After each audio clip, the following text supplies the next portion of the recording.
అందరికీ.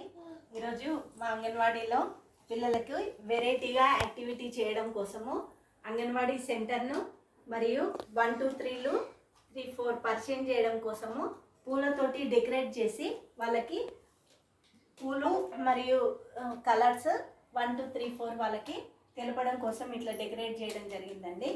పిల్లలు ఇటు చూడండి, ఏంటిది 1 చెప్పండి, 1 2 3 4 1 2 3 4 1 ఏ కలర్ లో ఉంది? Very good. 2 ఏ కలర్ లో ఉంది? Baby pink. Very good. Claps కొట్టాలి అందరూ. 3 ఏ కలర్ లో ఉంది? ఆరెంజ్. ఫర్జాన్ ఏ కలర్? ఆరెంజ్. 4 ఏ కలర్ లో ఉంది? Pink colour. 1 2 3 4 ఈ విధంగా పిల్లలకి తెలపడం కోసం మేము డెకరేట్ చేయడం జరిగిందండి. Thank you.